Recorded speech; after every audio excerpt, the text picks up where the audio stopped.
Hello, welcome to episode 7 of SI Lab, SI, Laura, and Brian.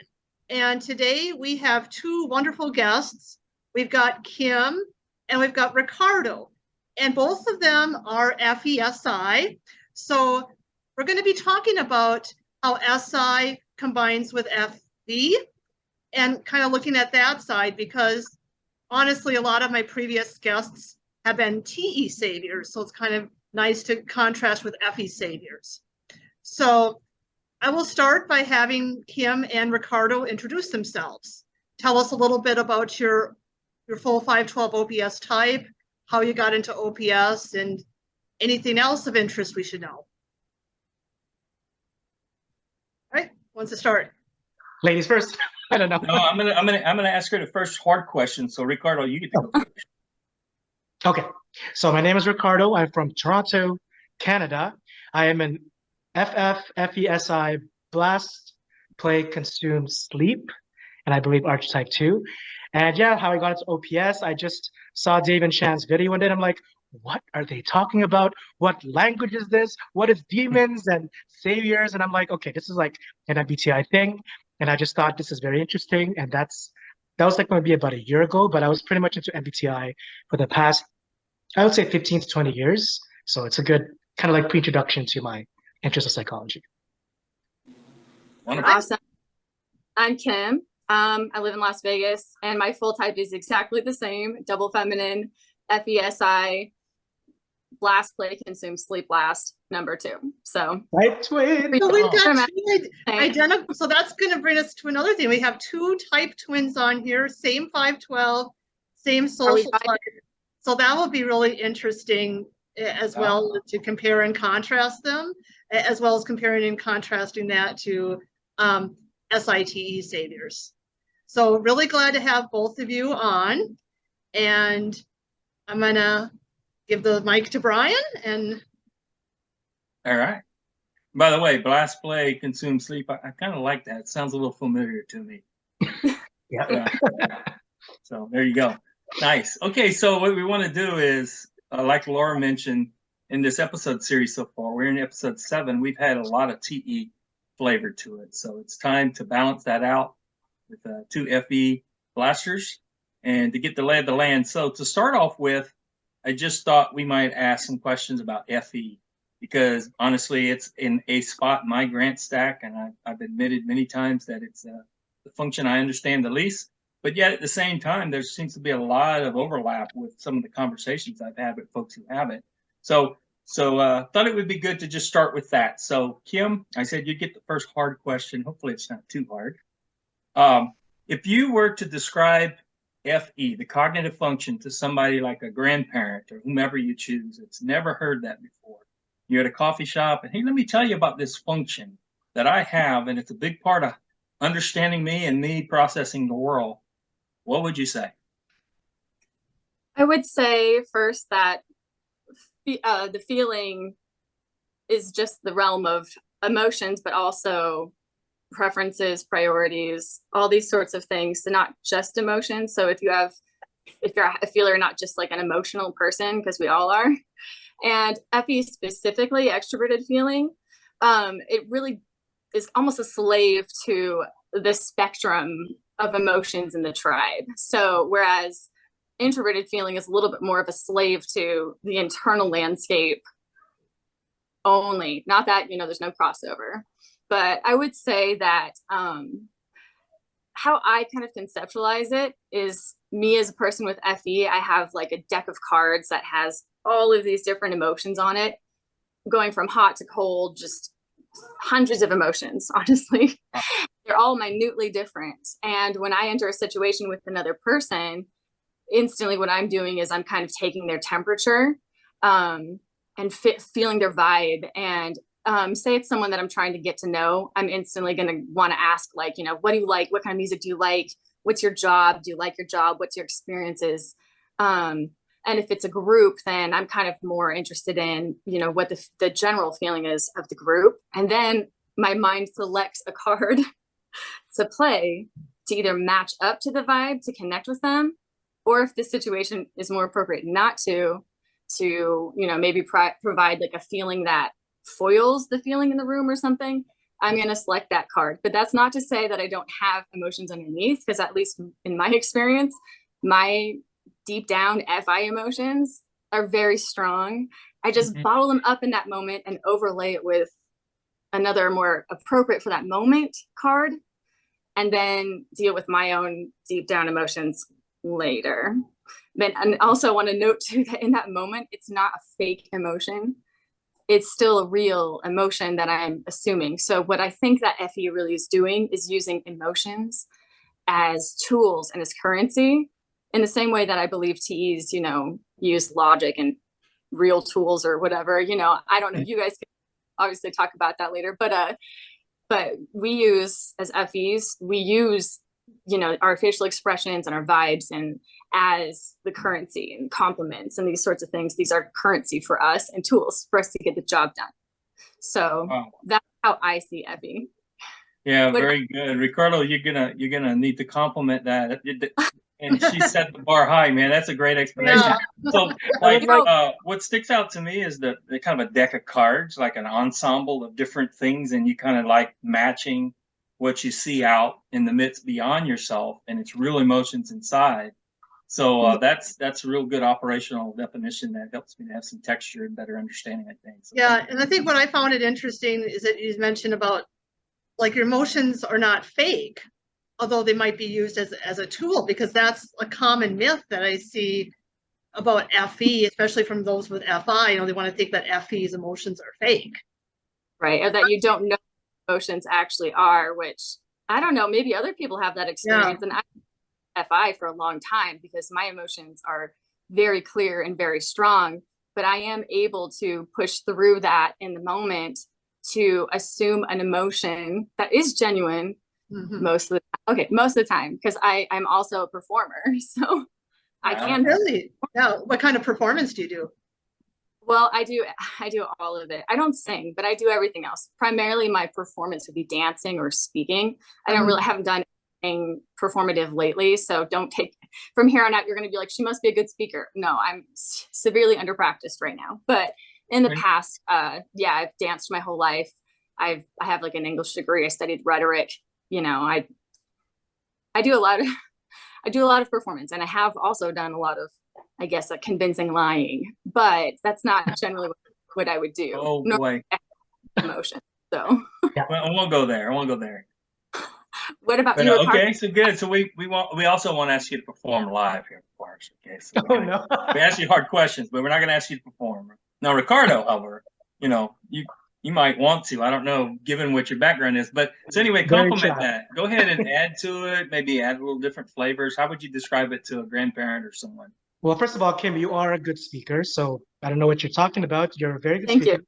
And I love the deck of cards analogy, because mine is something similar, but I think of, okay, FI is like a slice of cake that comes from the cake. So it's giving it to each person. But I think that FE is more like the whole cake.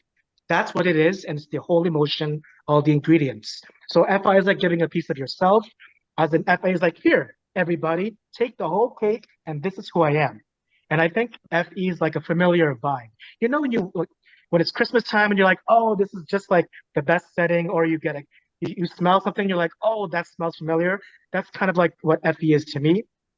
Have you played the game The Sims, where they have all these like plus and minus signs, and there's all these numbers and counts? It's kind of like that when I'm talking to people. I'm like, oh, she's not liking what I said, so let's change the topic. That's sort of how I see it as well. And it's like a thermostat. It's like on the wall, and as soon as I come in, the thermostat starts to trigger. So I kind of match the person's temperature so I can see how they're feeling. And if it's starting to get hot, I have to kind of like match it, or if it's starting to get too hot, I started to lower it down by stabilizing it. So there's like thermal colors involved. That's how I see it as like FE. Just like the deck of cards, it's the whole atmosphere of the room. And it's not fake emotions. I feel everything, but sometimes I pick up on other people's feelings, and I'm like, whoa, hold on a second. That's not mine, that's theirs. And I have to kind of like step back with my TI and say, what's going on, Ricardo? Is this yours, or is it theirs? Wow, that's awesome. So we got a lot of good metaphors and analogies here. Yeah. whole cake. We got the Oh, that's thermostat. We got the deck of cards. Man, I'm loving this. So I Yeah. want to add one little thing. My spiritual director, I think she's FISI, sleep first. So she's got the FI, and she's got this amazing background. And she and I talked about this, about emulating FE, and she does it really well. She's much more nuanced and experienced than I am, being sleep first with FI, and she's in her 50s as I am. So for her, it's like a Rolodex. And she says, like, I have all these life experiences that I've felt through my body and my mind, through my FI.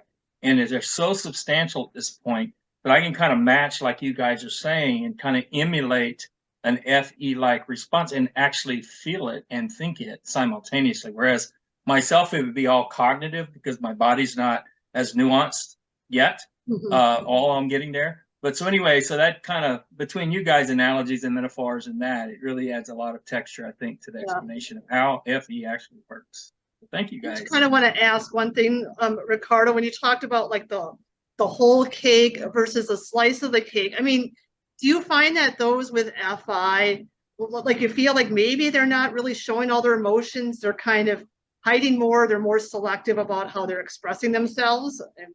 And that's how I see it, because it's like, here's a glimpse of who I am. This is what I like. These are my values. Whether you like the cake or not, you can say, no, thank you. Or be like, oh, I love this. But you don't see the whole cake and how it's made and everything. So I think but the FE, we just kind of like, here, this cake is all for you. I'll just take a slice of cake because I know what it is. That's really great.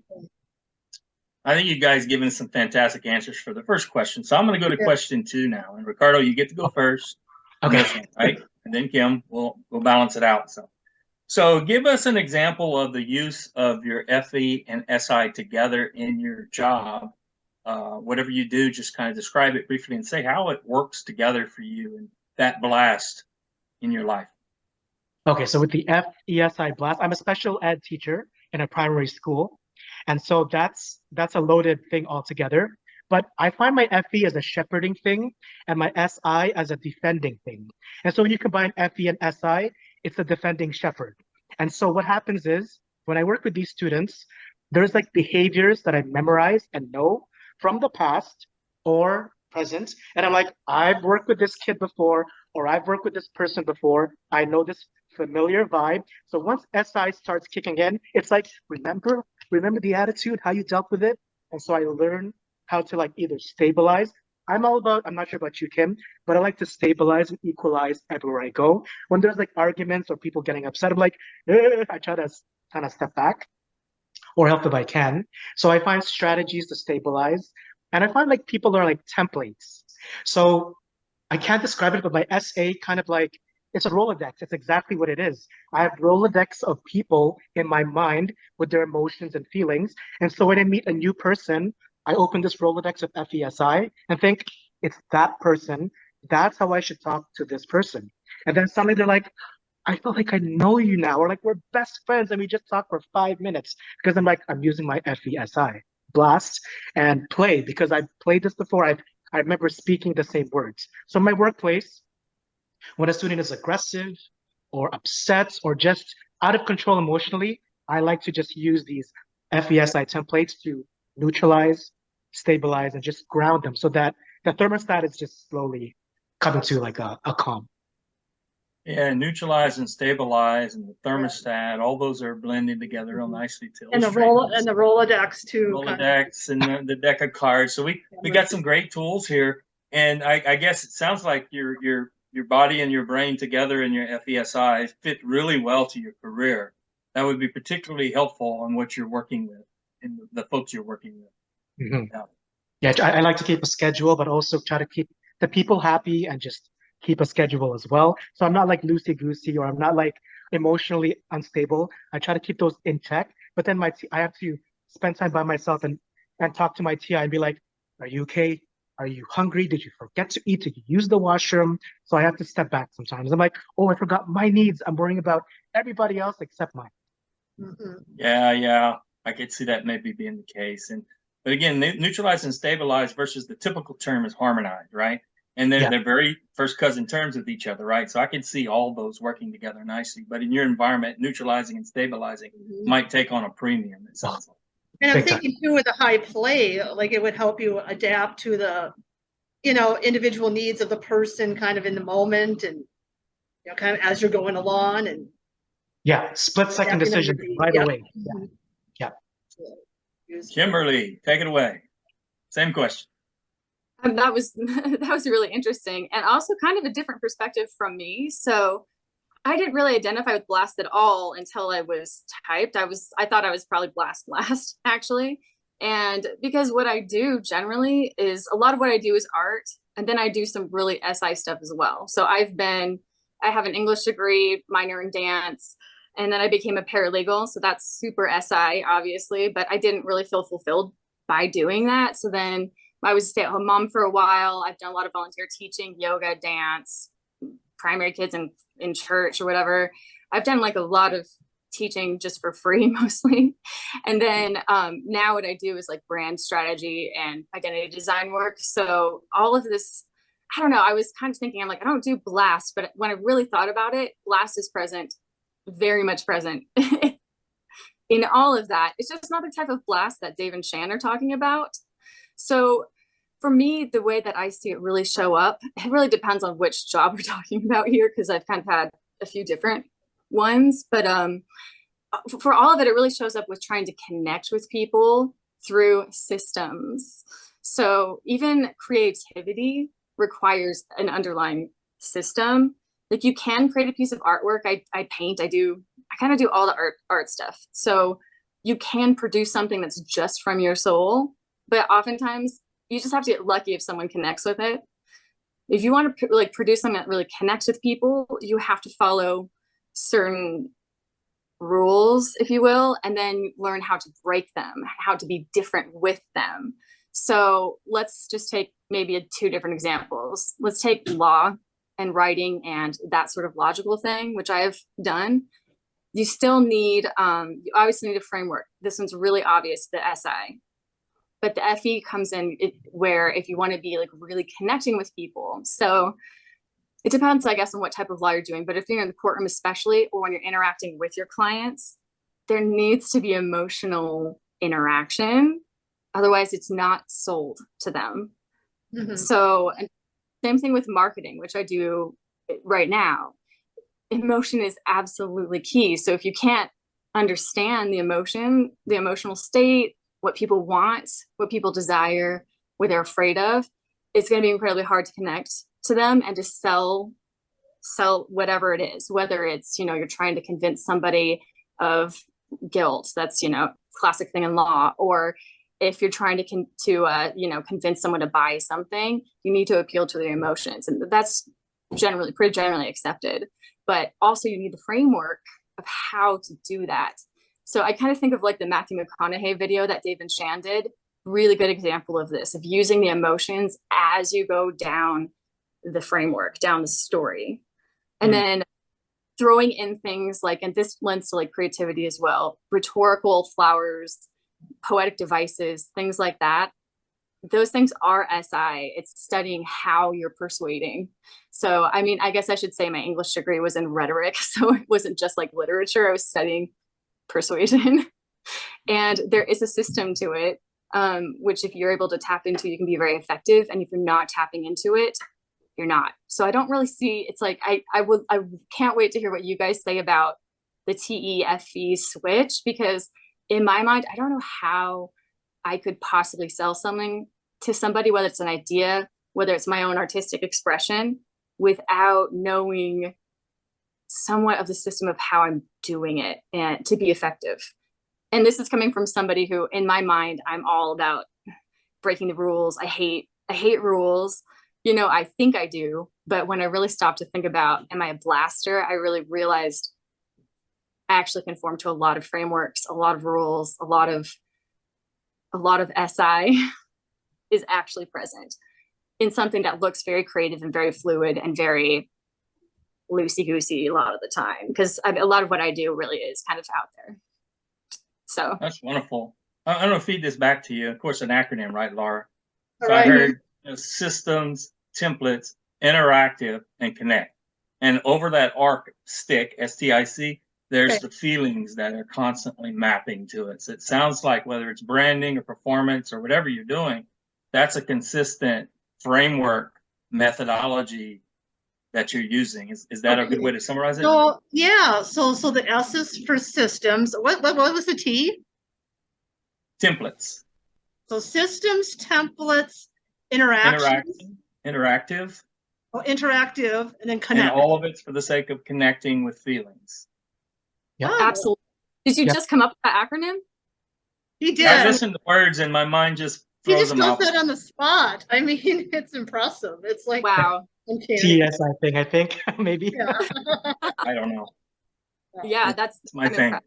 And yes, that's exactly what I'm saying, is that for me, it feels like I'm doing something very intuitive, but when I stop and think, it really is actually, it's not entirely intuitive. You know, it's very much a system. And I'm talking about every type of art that I perform. I play music too. There has to be a system underlying it. Yeah. In the first, then you can break the rules and you can do what you want and you can be yourself. And I do that too. I just make everything mine. But first I have to figure out how it worked. And that's the SI system. Yeah. It's the whole SF thing. It's that whole trending and vibing thing. We go like ESFPs, ISFPs, ESFJs, ISFJs. We go for the trends and vibes of systems. So me, that's music, like to my ears. Yeah. Yeah, that makes a lot of sense. Well, that's perfect segue too, because the next question, back to you, Kim. You notice this pattern we got going here. I know you guys are pattern trackers. So talk a little bit, you touched on this, but talk a little bit more about what SI is to you as it interrelates with FEs. Because, with the animals, is combining these cognitive functions. And talk a little bit about your modalities too, if that helps illuminate it some. What is SI to me? Is that the question? How do you process SI and how does that combine with FE? And especially talk about the modalities and how they blend together in Kim's use of FESI. So, I mean, it's kind of all what I was just saying, I guess, because that's that's what I do. Also, like, I'm a mom. I have 3 biological kids, 2 stepkids, and like it all applies there too. But I think that in the community, that's what's widely acknowledged as FS. F is the blast is like mothering. At least that's what people could say to me. It's being a good mom, which is like, you could be a good mom and not be FESI, but whatever. For me, SI is the systems. It is the, Dave and Shan say the narrowing of the sensory. So it's not the guessing part, but it's the part that's been identified as workable and repeatable. So like, it is kind of almost sometimes feels like it's at odds with the FE, because FE is about, like we were talking about before, it's not about happy feelings. It's about, gosh, I don't want to use a word that doesn't sound, it's not like placating, but it's just making everything a little bit more manageable, and then SI is kind of very exacting. So there is a weird little play back and forth where it's like, that's not the way things are like done necessarily, but also I don't want to hurt your feelings. The SI part of it, it gives the FE a structure though. Yeah. So like it just gives it more gravity. So they're tied together. Do you see like how they fight each other sometimes, or are they friends in the black? I think like on paper, they're not really friends, but I think they absolutely can be. They work really well together when you allow them to. But yeah, I would say if you're just looking at the definitions, they wouldn't really be friends, because we think of SI as being, just so. It happens this way. We're narrowing down to this one certain way. And everyone's SI could be different too. Like, it's not like, oh, everyone has to have the same set of SI rules. But for yourself, you're narrowing down to a set of, this is how things are going to operate, and that pushes your life forward. But sometimes, it doesn't agree with other people's SI, or lack of SI or whatever. And then the FE is like, oh no, but I don't want to like shake it up. So I guess that's sometimes where the pushover part comes in, where it's like, okay, well, I didn't really like it that way because that's not how I've experienced it or wanted it.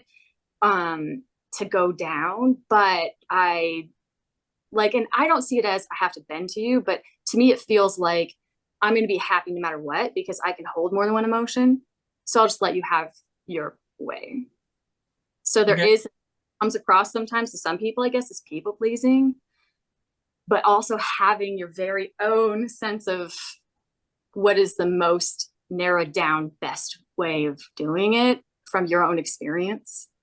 Like not guessing, but just like in my experience, this is how things go well. But at the same time, I'll be happy if you're happy. So like, let's just do it your way. Exactly. Yeah, and I'm going to ask you, Ricardo, to add in on this. But what's hitting me, where I was coming from with the question is, it's like systemization, SI narrowed down. This is the way, and FE is the whole cake. And so, to me, one of my reasons for having a hard time dealing with FESI in terms of trying to utilize it is that seems like just a direct conflict. But I'm not sure if maybe if my brain and my body were utilizing it for decades, it would smoothly come together as like a molecule in use, versus looking at the discrete parts, right? So anyway, that's just some commentary and a little curiosity here. But let Ricardo add his. Go ahead. I think it can be, but it also can really work in harmony if you allow it to. Like I was talking about before with the sort of things that I do for, have done for my work. You have to have both. So it really depends on how you're able to achieve the balance, which is, I think, true for any functions at all that interplay. Yeah, it's the practice of blending them. It's like alchemy or whatever, and it's like blending together over time, and it just becomes part of your nature. So that's why, for me, looking at it, I'm trying to develop that alchemic process, and I don't have the reps. So anyway, that's why it's my curiosity. So go ahead, Ricardo. Same question. How does SI manifest, and how do you blend them? I think I kind of touched base on it with this first question or second question, but it's like air and water. You know what I mean? Sometimes it could create a summer breeze or a thunderstorm, and when you have like this FE and the water or SI in the air, and you combine it, it doesn't. It's like two entities trying to touch each other, but it can't do that because it's just space. You know what I mean? And so I think of SI as a safe space of memories and ideas. It's like a filing cabinet or a hard drive. It's a storybook of pictures, it's puzzle pieces. You got to just kind of put them together. But when you put FE in the picture, as Dave and Shan said, it's really weird. That's what we're called crackheads or whatever, because we're like either really nice or really confusing because we're trying to put our emotions and our feelings into this system, as Kim is saying, because we have ways of doing things. And Kim is right. If we're defeated and we're like, okay, I'm just going to make them happy, I'm going to put my feelings aside, then that's what we're going to do because we're trying to stabilize everything. FE and SI is such a strange combination because it's like feelings but structure combined. And it's like almost two untouchable things that shouldn't go together, but we both have it. And it sucks sometimes, but it's really good sometimes. So you put FE and SI together, it's that whole, it's just like what Kim said. I like to defend the truth. I like to keep certain traditions. If I think it's wrong, I'll say, no, that is wrong. I think so. My FE is feeling this, and my SI knows the truth. So I'm going to put my foot down. So there's this whole battle of morals versus ethics combined together. Mm-hmm. Very well stated. Thank you. Yeah. All right. Yeah, very good. All right, we're going to move on to the next question here, and this one back to Ricardo. You see the pattern. Yeah. I forgot the question. Yeah. No, it's a new question. So, okay, so the question here is for you to try as best you can to set the FE to the side. And I want you to emulate being TeSi and imagine what that would be like. How would you go about it? What problems or aids would you have with your FE? What would that look like to you if you were to emulate? You're in a different org and you got to define it. You got to TeSi. How are you going to do that? I think it'll come out as verbal diarrhea. It's going to come out as apologetic most of the time. It's going to come out submissive. It will be like not strategic. It'll be therapeutic most of the time. Are you okay? This is my solution. Is it okay? It's just, I can't even put myself in that TE position because I'm trying to make everyone else feel good when I say things. I don't just think it and say it. I have to kind of like step back and think, will this make everything better? And I think it's going to come out as very counseling kind of type, very therapeutic. That's how I think if I put my FeSi in for TE, that's what it comes out as. Because it's something that I'm not used to. So I think the language becomes more, I think I would feel that this is a good idea, or I would feel that you would like this because, or I feel like this is a great idea because. I always say I feel, but I never say, well, I think. That's only if I'm very mad. Well, I think you're an idiot. Well, I think you're being stupid. That's when it comes out, when I use my TI, when it's more like personal. But when I start to brainstorm things, I wait for everybody first to say something. Then I'm like, okay, I'm getting the vibe and I'll come up with an answer, then say it with my FeSi. But if I was to start anything, I'm not very good at that. I will get things going, but I'm not good at starting things. I wait first for like a ESTJ or a ESTP or an ENTJ or ENFJ to start something. And then I'll be like, yeah, so along what he was saying, I think this is a good idea too. If that makes any sense. Probably not. It makes a lot of sense. So therapeutic and counseling and leading it with that type of a vibe and consideration versus I this is the way we're doing it. Yeah, wonderful. That's the question, and that's your answer. So Kimberly, same question. Set the F aside as best as you can. How are you going to do a TeSi emulation? I mean, that's pretty tough for me. I still feel like my understanding of TE is developing because, yeah, I don't know. I think I would more directly contrast it with my TI because my TI is pretty strong, honestly.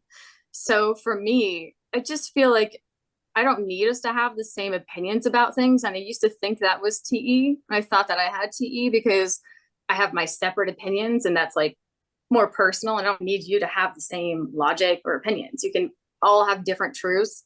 And I thought that was TE, but it turns out that must not be the case because apparently that's not what I have. Anyway, but I tend to think that when I experience somebody with TE, I feel like it can be sort of abrasive, like they just threw something at me without like did you even like think about how I would have felt about that? You just thought that was going to work or whatever. And I think that's maybe what they mean by the head bonking of like, I'm just trying this thing out. I'm just trying this next thing. If that doesn't work.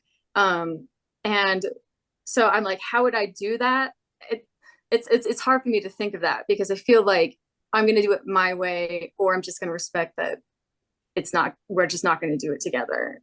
And like, I'm fine with that. And we can all be happy and just whatever. I think what I would have to do is, just stop caring about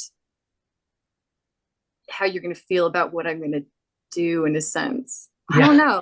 I'm not really like, and that's just because my understanding of TE is just still really developing. I feel like I have a grasp on the other three, and TE is kind of like, so what exactly is it that's happening there? Because I don't know how I would do what I do without reading the emotions and finding out, is it okay by you before I do something?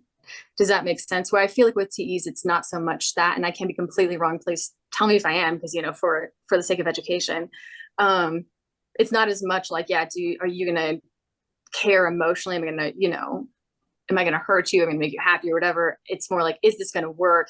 And it doesn't really matter as much if you're happy or sad about it. If it works, that's the goal. And for me, I mean, I think that's the case, but for me, the definition of working is, in the end, everyone's cool with what happened. And it could be a compromise. And if it's a failure and we're still okay with it, it's a fail, and that's fine. If we're all cool with it in the end, then it didn't matter if it worked. Does that make sense? I kind of feel like it does. So if I may, I try to phrase this this way. Please. What I'm hearing is that if everybody's cool with it, if everybody's pleased, and then we get the job done, that's cool, right? In that order. And we'll jump to the chase a little bit here, but the TE might be the other way around. It's like, we get the job done, and if we make everybody pleased and happy, then we're cool. And it might just be a little bit of a nuance on the priorities, but both are maybe trying to do the same total thing. I think David Shannon had said something in one of their past classes, kind of like, TE is like, if it works, then you can be happy. And then FE is like, if we're happy, then it works. You know, it's kind of like the order that you're doing it in.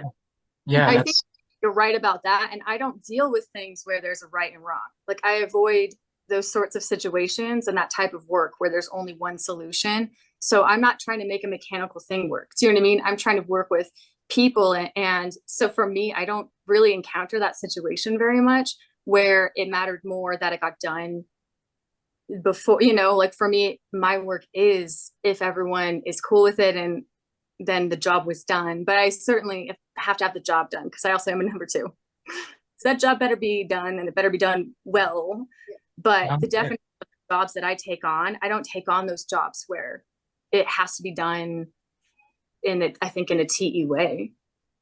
Yeah, that's making a lot of sense. And quite frankly, it's part of why I asked it this way, because I wanted to kind of like make you guys feel good about how y'all chose the right professions. Because like it's like hitting when it comes to the the hitting the blocks thing with TE. I'm gonna give you some validation cookies. I'm emulating the But I find it's like when you know how TE hits blocks for us. If we were to do like TSI, it's like Jenga stacks. We're slowly just putting the Jenga stacks together, but not trying to make it fall.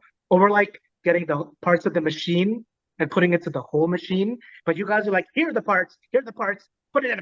We're like, no, wait. Let me put the Jenga piece first. I don't want it to fall. Or I see the whole machine, but just give me the parts gently and we'll see where it fits. Don't just tell me what to do. That makes any sense? Yep, absolutely. I heard the Jenga analogy several times, and it that's a good framework in the mind to understand it, how it's working. Mm-hmm. And you guys kind of hit a little bit on how FE and TI are kind of complementing and feeding each other. So that's a good thing as well. Okay, so I'm gonna at the end ask for some more inputs, but I'm gonna look at Laura right now, and then she's gonna look at me, and I'm gonna ask the question. Been hearing about FE and FESI. And so what's jumping out to you? You've been in OPS for a long time. You've been dealing with cognitive functions and glossaries and all that stuff. What's jumping out to you in this conversation? Well, I think kind of what stood out to me is kind of just looking at the whole emotional landscape and kind of like FE is not, it's not fake, kind of like admire that ability to kind of be genuine and kind of meet others' emotional needs and kind of put your own FI aside. Like you still know how you feel and what you value, but it's sort of like you're kind of putting it aside to be more FE appropriate. And just kind of being able to gracefully navigate that, because I think for myself it's kind of more like I can emulate or I can try to emulate FE, but I think for me it's kind of more mechanical maybe, and then I feel like it's hard to just ignore my FI, or sometimes I feel like my FI is suffering as a result. It's sort of like, and so I guess that's just stood out to me. Let's see what else did I have. Oh yeah, the cake analogy was good. Because I think for me, I'm giving people slices of the cake. I'm kind of showing only with my FI only what I want to show. It's kind of selective, and maybe different people see different parts of the FI, and no one's really seeing the whole thing. And FE is kind of like, this is what I am, take it as it is, kind of. Yeah. So given that, and that's good distinctions, if you had to like go somewhere tomorrow and lead an organization and be FESI as best you could, how would that look? Well, I think it might look a little mechanical, and I'd be worried about how sincere I'd come across. Like I'd be worried that maybe people would see me as fake or trying to pretend to put out certain feelings, and I'm not really feeling it myself, but I feel like, well, I got to show these feelings because that's what that's what people expect, you know, like, so it's kind of like this inner anxiety for me, you know, especially if my personal FI doesn't match up with the FE that I'm supposed to show. And there's this worry that maybe people are going to see through that. So yeah, I would say something similar in my turn in our little rehearsed cue card here. yeah, okay. You know, in me, I like, you know, feminine TE is to be accommodating for the task. Is building, Yeah. you're going, you're doing, you're constructing something. And I think some people have obstacle. thought I was FE, you know, because I am pretty accommodating, because my TE is feminine. I can be accommodating, but I'm still probably not really doing it in like an FE sort of way. It's still kind of about, you know, TE working. Yeah, you mentioned mechanical, and I'm a mechanical engineer by my undergrad, so I think that way, right? Systems. Well, kind of like a system. Like, how would I like here's what you say. If they say this, you say this. You know, so it's more systems oriented. I don't know if. Well, at the beginning, yeah, but over time, it's analyzing it so much, it's more just feeling the vibes, whereas I'm kind of thinking the vibes. You know, I'm thinking through their vibes and I'm analyzing them. Yeah. Are trying to think through the vibes. Yeah. And so that comes across as inauthentic, because that's that mechanical step versus this fluid processing that just comes natural, right? Quite as graceful or fluid, and it's something I've kind of had to learn to get better at over time.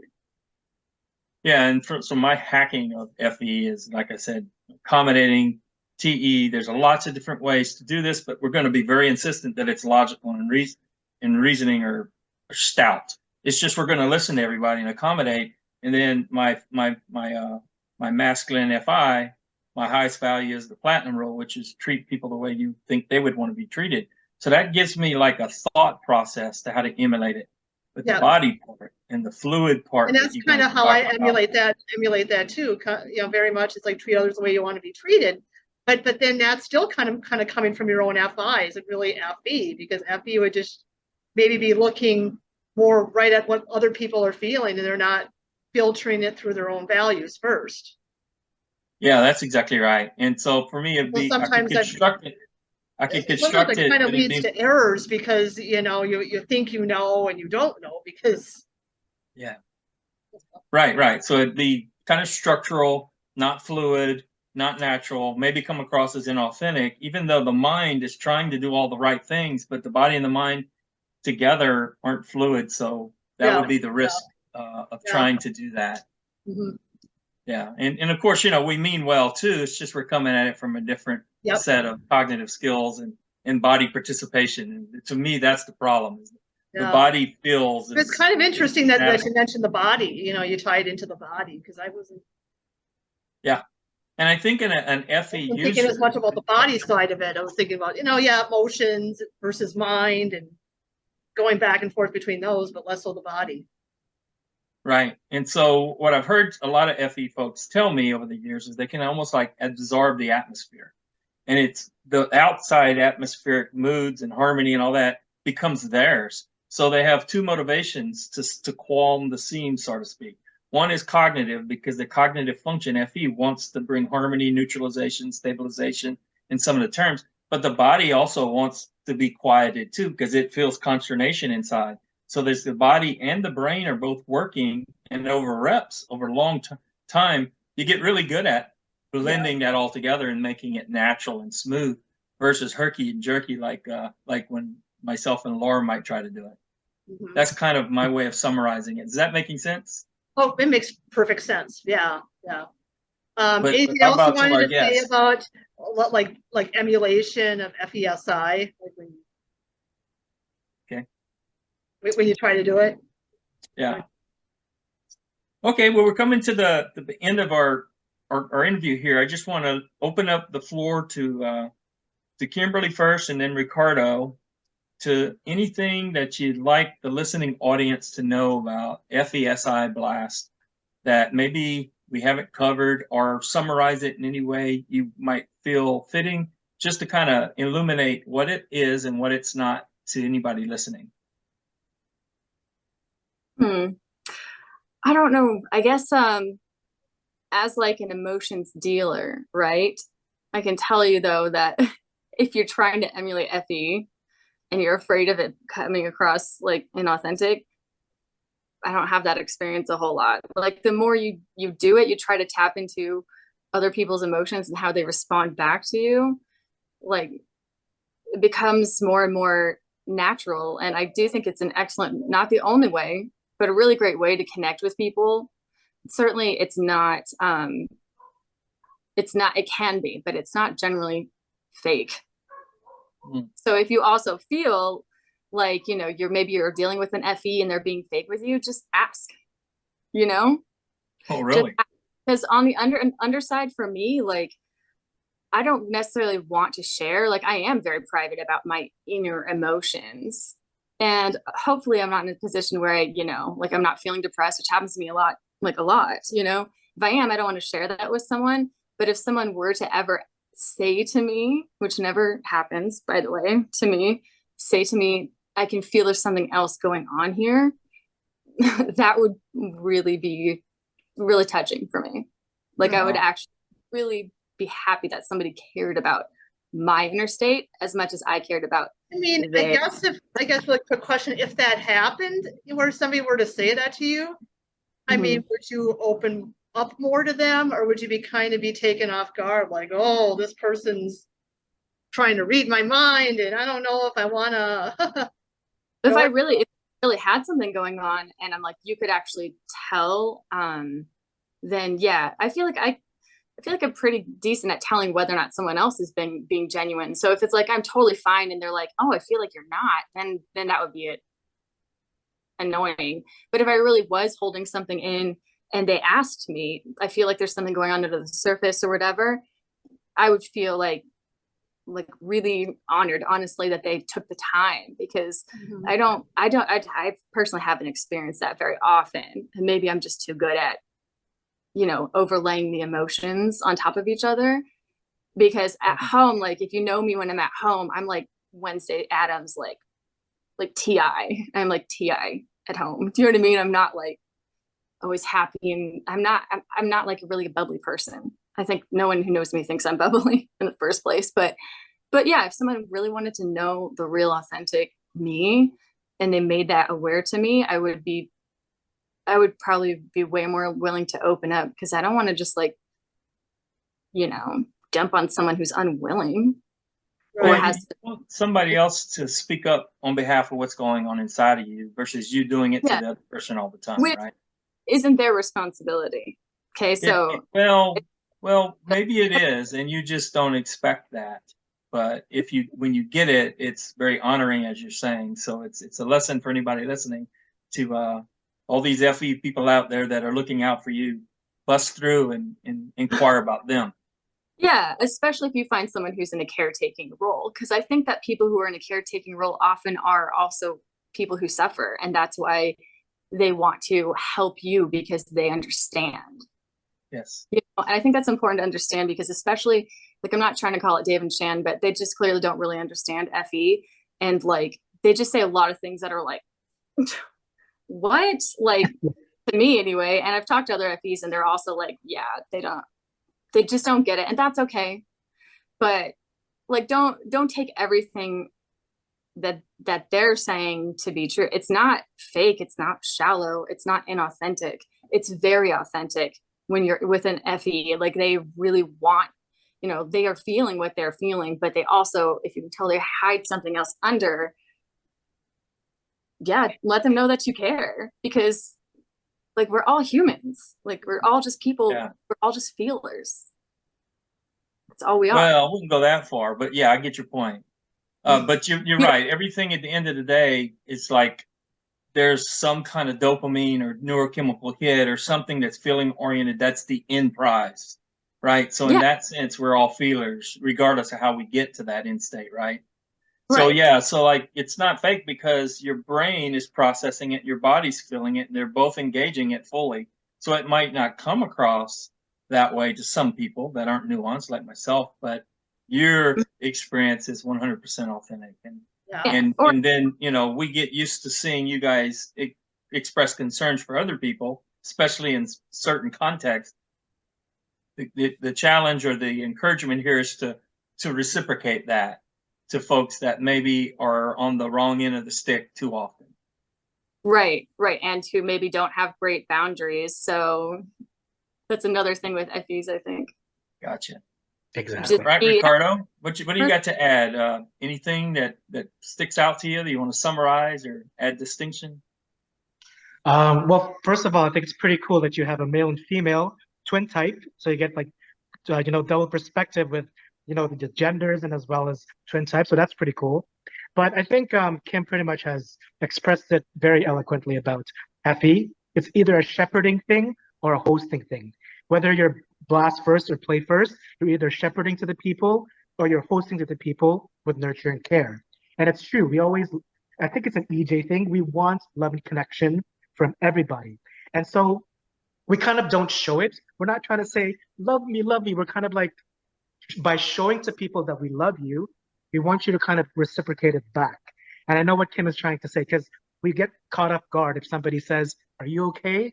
Then I'm like, I don't know. And my TI starts going, alert, alert. And so we don't know how it comes out. And we're like, I don't know how I'm feeling. And we have to process. A lot of people, I'm a very outgoing person, but at the end of the day, I need my time by myself to recharge. And I do enjoy my solitude, because a lot of people think, oh, you probably enjoy partying all the time. We get the superficial fake vibe all the time. It's not true.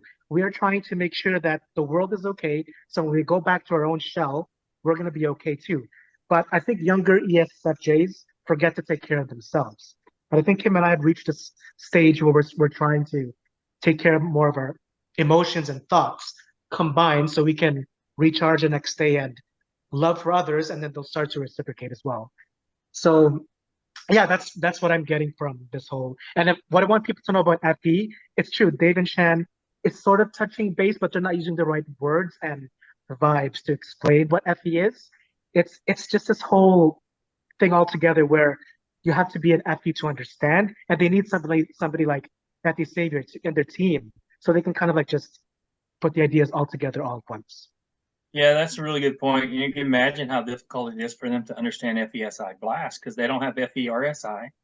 At least I have SI, so I have a fighting chance, right? Laura as well. So yeah, it's tough. And also, not to beat them up or anything like that, because they do fantastic work. But I don't really feel they get TE much either. So it's just a different perspective, because I've got TE in my top two animals. Neither one of them do. Or I don't think, right? Maybe Dave does. I don't know, but I don't think he does. And so it's just so many Shannon's got Savior TE, but she's just one animal, one Savior animal. Right, but it's in the form of TESC play, and then her blast, which is on the bottom, is TENI, so it's still going to have a different flavor to it because it's tied to a different function. Yeah, and it's a little bit of an aside, but she's got in her four animals TE, FI, FI, and TE versus TE, TE, FI, FI, and so her experience is going to be different than mine, even though we both have TE at the top, significantly different. So I can only imagine how difficult it is for them to try to imagine, like myself, what FE really is and understand it. So really grateful for you guys giving us these wonderful descriptions, a lot of metaphors, and I'm excited when I hear all that. Really learned a lot and really got some better understanding of FE and how it works. Yeah, so those are the questions. Laura, you can take us home.